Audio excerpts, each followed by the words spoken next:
Good morning, my name is Coby Wang. I'm a PhD student from the Department of Computer Science at UNC Chapel Hill. I'm presenting our work about detecting credential stuffing across websites.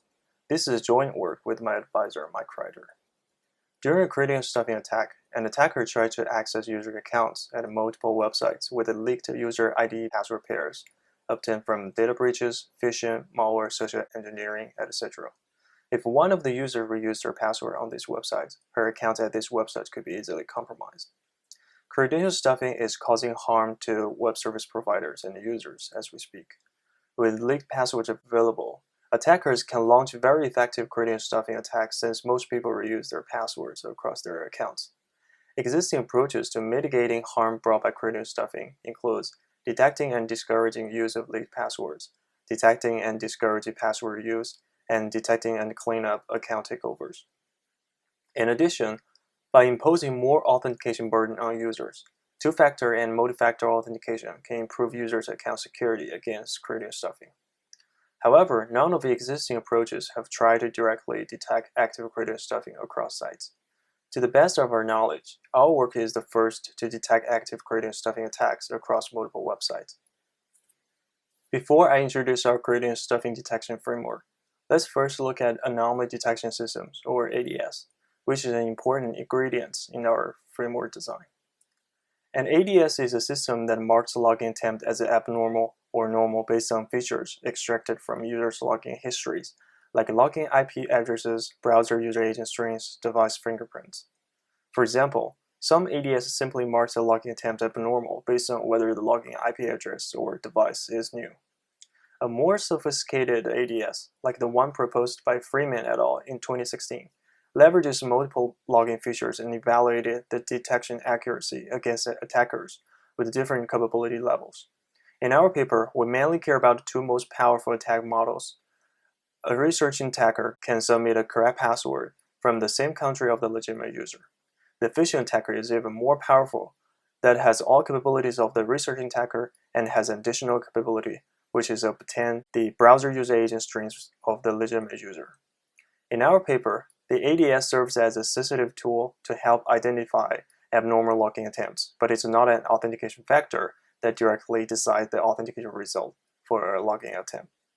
To capture the pattern of credential stuffing, let's have a look at the evidence trail left by a potential credential stuffing attack. Here, let's see denote a leaked username and password pair with alice@tripley.com as the username and alicepwd as the user's password. A credential stuffer could try to access Alice's accounts at multiple websites by stuffing this leaked credential pair. For example, at the first site, Alice doesn't reuse her password, so the credential stuffer is unable to access her account there. Meanwhile, if the ADS at the first site has a decent accuracy, then the ADS will probably mark this login abnormal. At the second site, Alice reuses her password, but the stuffer is unable to pass the two-factor authentication, so the login attempt fails. Similarly, the ADS will probably mark this login attempt abnormal. But at the third site, even if the ADS marks the login attempt abnormal, the credential stuffer can successfully access Alice's account there because she reused the leaked password and the two-factor authentication is not enabled or not supported. Now it's not hard to see that the trail left by credential stuffing attacks are those passwords submitted in abnormal login attempts that fail. Okay, now let's have a look at how to detect credential stuffing. First, let's keep an eye on the trail. That is, each participating website collects the passwords tried at an abnormal and failed login attempt for each user. For example, the attacker tries to log in Alice's account at the first site, since it's an abnormal and failed login attempt. The first site collects Alice's PWD into a suspicious password set for Alice. Similarly, the second site also collects Alice PWD because ADS deems the login attempt abnormal and the attacker fails to pass the two-factor authentication, even if the submitted password is correct.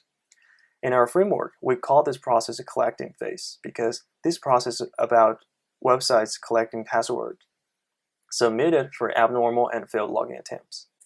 Okay, recall that previously without our framework, the credential stuffer was able to access Alice's account at the third site because the leaked passwords were reused and no two-factor authentication is enabled. But things got a little different after our framework is enabled.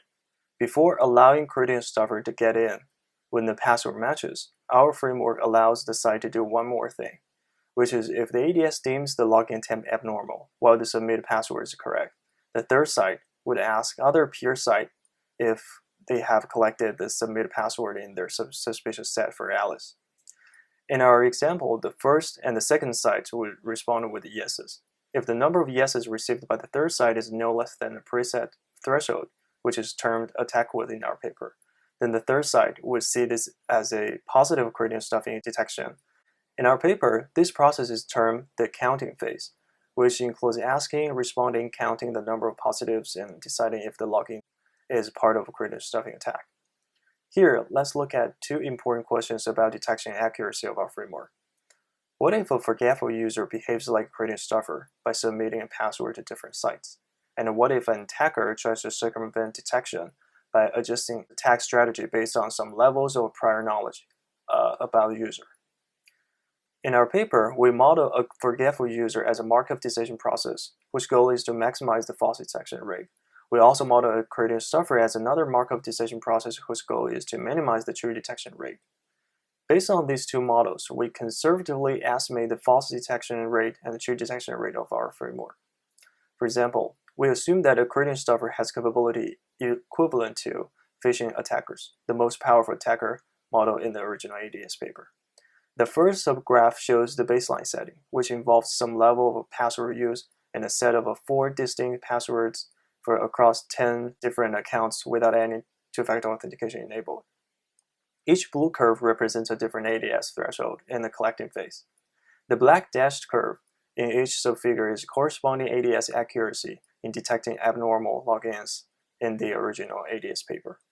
The black dotted lines represents random guessing, that is, tossing a coin and determining if a login attempt is abnormal or not. Starting from the first baseline subgraph, each subgraph on the right corresponds to one different parameter that strengthens the overall security compared to the baseline setting. The y-axis of these graphs represents true detection rates, while the x-axis represents the false detection rate. So the upper left corners of these graphs represent the ideal accuracy, that is, perfect true detection rate and 0 false detection rate.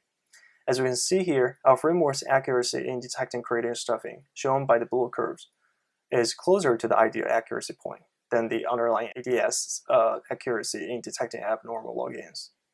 When facing the weaker attacker model, researching attackers, the detection accuracy of our framework is even better. After we look at the functionality and effectiveness of our framework, now let's look at some other features of our framework. First, we expect our framework to ensure users' account security by detecting credential stuffing while not leaking users' passwords across sites. For example, by asking the plain text question, the first and second site would know that Alice PWT is the valid password for Alice at the third site. So in our framework, we adopted a two-party secure computation protocol called Private Membership Test, or PMT protocol, to complete the asking and responding process in a privacy-preserving way. In our paper, we propose a new PMT protocol construction based on cookie filters and partially homomorphic encryption that it requires only one round of interaction. Please refer to our paper for more detail. Another important component of our framework is a third party called the directory.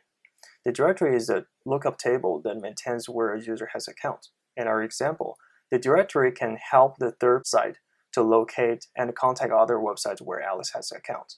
For example, when a PMT query comes in, the directory figures out all sites where Alice has an account, and then forwards the PMT query message to those websites. Then the directory helps forward responses back. In terms of user privacy, we expect our framework to achieve login privacy, that is, to hide from other participating websites where the user is trying to log in. If the directory is trusted for login privacy, then things become simple because the directory could hide the identity of the site where the user is trying to log in, called a requester, from other website called responders in our paper. However, it's likely that the directory is untrusted for login privacy by the requester. In this case, the requester could choose to connect the directory via anonymous communication, for example, Tor connections, to hide its identity from the directory and the responders. We evaluated the scalability of our framework on our prototype system in two scenarios. When the directory is trusted for login privacy and no anonymous communication is used, and when the directory is untrusted for login privacy and Tor is used between the requester and the directory. If we define the responses returned to the requester within 5 and 8 seconds as the qualifying responses respectively for the trusted and untrusted directory cases, then the y-axis represents the maximum number of queries our prototype system can process within 1 second. The x-axis represents the number of responders that participate in each run of the protocol, and each curve represents a suspicious set size at each responder. To better interpret the scalability numbers, we estimated the scalability needs of dealing with credential stuffing based on existing report. Our estimate shows that to accommodate the login load of these 4 large sectors of the US economy, the required throughput is 660 queries per second when facing phishing-level credential stuffers, or 227 queries per second when facing researcher-level credential stuffers. Now let's put these two numbers back into our scalability graphs. When facing credential stuffers with phishing capabilities, our prototype system could support up to 65 responders when the directory is trusted for login privacy. When facing credential stuffers with a researching capability, our prototype system could support up to 32 responders, even if the directory is untrusted for login privacy. To sum up, we propose a framework to detect active credential stuffing.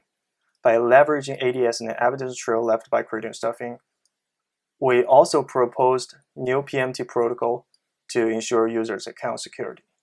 The login privacy is enforced by the directory or by Tor in our paper. To the best of our knowledge, our work is the first to detect active credential stuffing attacks across multiple websites. Even a minimal infrastructure deployment of our framework should support the combined login load experienced by 4 major sectors of the US economy. Thank you very much for your attention.